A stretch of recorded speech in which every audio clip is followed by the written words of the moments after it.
Well, we can tell you right now that we've just concluded screening of the 5th person, that's Senator Aisha Al-Hassan, and the 6th person is making his way in right now, Barrister Solomon Dalong.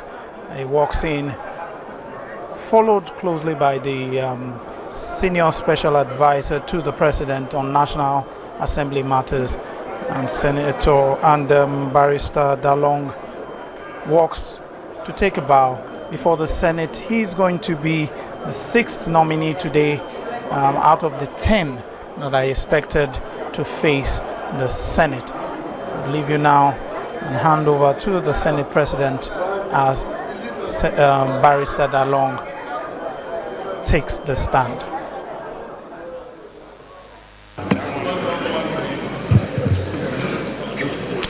Distinguished colleagues, the ministerial nominee we have before us is Barrister Solomon Dalong.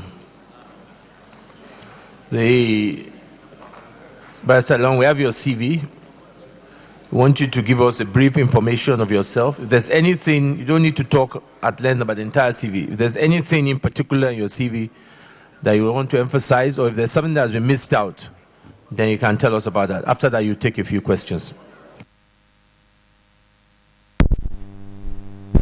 Senate President, Your Excellency, the Deputy Senate President, distinguished Senate leaders, distinguished members of the National Assembly. I am Solomon Serkap Dalong, born 51 years ago in a Sabungira town in Langtansa local government. I am a lawyer by training, a one-time lecturer in the University of Jos. I am also an international political analyst. I'm a human rights advocate, a community leader, a one-time personal assistant to the founding chairman of People's Democratic Party, Chief Solomon Lara, a former chairman of my native local government, and I'm a retired prison officer. Your Excellency, the Senate President, I have a passion for national unity,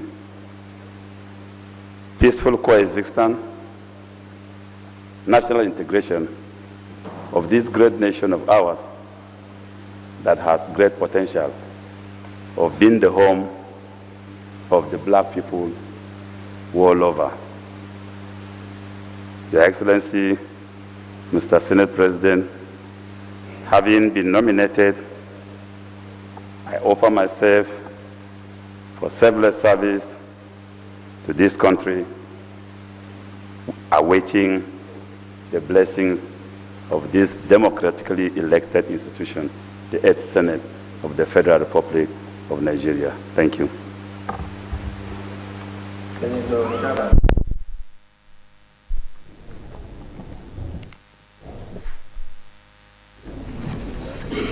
Thank you, Mr. President. Thank you, colleagues. Barrister Solomon Dalong, you are a human rights advocate, a community leader, and former corrections officer in the prison department. Our question is, the statistics of the inmates in population in Nigerian prisons as at 30th April. So that we can understand the dynamics involved in this issue. I take up the issue of what is my perception of corruption. Corruption is a generic term, very, very wide, and seems to have defied all generally acceptable definition. What I can, in my opinion, think is corrupt might not be the same perception with another person. But I think the guiding principles will have to be the legal order now that define acts that are corrupt. And for us to find a definition of corruption, we must look at the existing legal order. What does the laws refer to as corruption? What are those acts that are referred to as corruption? Otherwise, we will smuggle morality into law. And if morality is smuggled into law, then it is a very dangerous trend. We will have people bringing their own personal opinions into it, and the war against corruption will end up in a wild goose chase that we might not get the desirable results. So I reduce my perception of corruption to what our laws define them to be. My passion for national unity and then the relationship between the National Assembly, and if I find myself in the Ministry of Justice, how do I handle resolution? I think my passion for national unity integration is born out of the conviction of the experiences this country has gone through. As a young person, I was made to go into the trenches in the 60s. And when I grew up, I had to ask my parents, why was I forced as a young man to run into trenches? And they said, we were fighting civil war.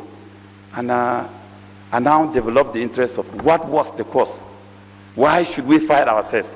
And why should we undergo what we went through? And I read so much about the experiences of this country, and I've developed interest in that.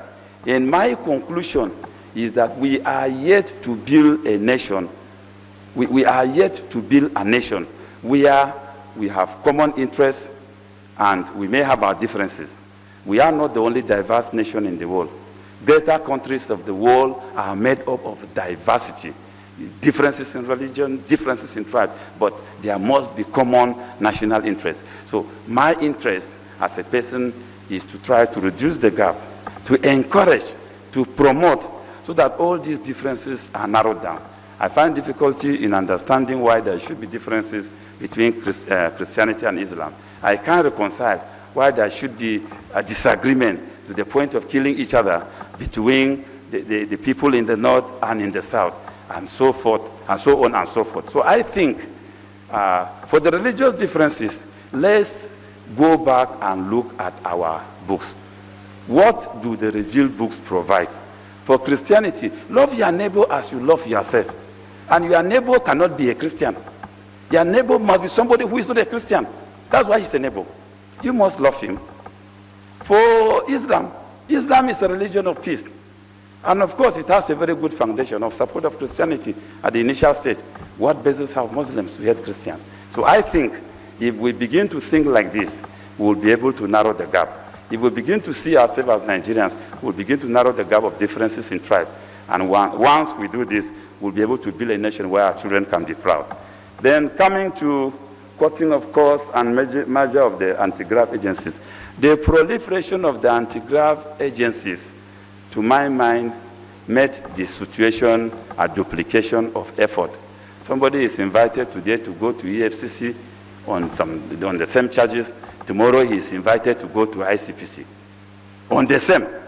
And then the next day he goes to another agency.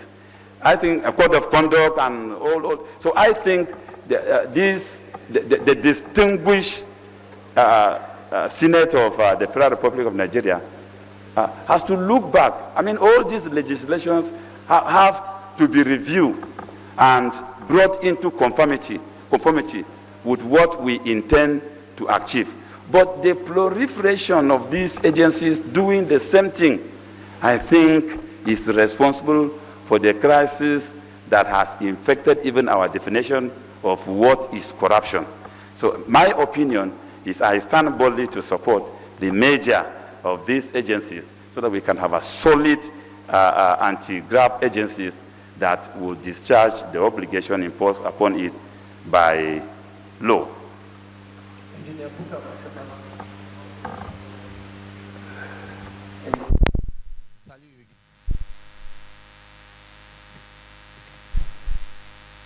Thank you, Mr. President, for giving me this opportunity to ask my brother,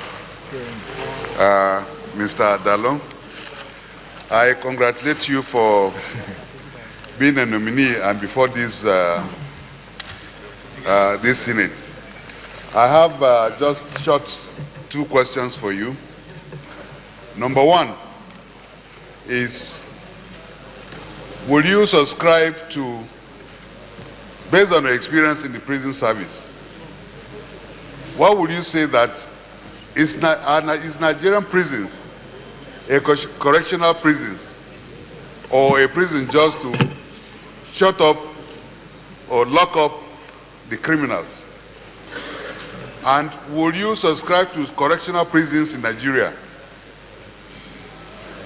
Number two, you have a publication called Celebration of Banana Republic. Can you expatiate what you mean by Banana Republic? Thank you. Senator Gilbert Energy. Thank you, Mr. President. My name is Senator Gilbert Energy, representing Enugu East. My distinguished colleagues, Mr. Nominee, it has been said repeatedly that there is need to diversify the economy of this nation by focusing on the alternative source of growth and job creation, like adding values to agriculture and developing manufacturing sector. My question is this: as a minister nominee, what new ideas would you bring on board for fast-tracking this diversification of economy? Thank you. Senator Sonny Uguch.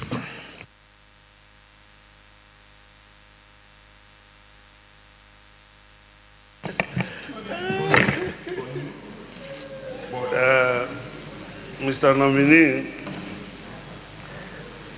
as I look at what you presented to us on your CV, I see here human rights advocate, international political analyst, anti-corruption crusader, and corrections officer. That means you are really looking at the society with the intention that there should be a new order. And you are coming from the party that says that they want to create change. And the party that said that they want to bring change. I want to ask you this question. Is it possible for change, especially the battle on corruption, to take place just by one man's disposition or by institutions that exist in the polity?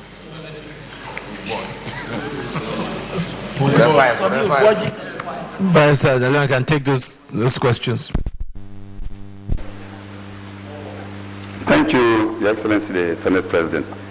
Well, diversification of the economy, the question from the single senator from Enugu North, what new ideas?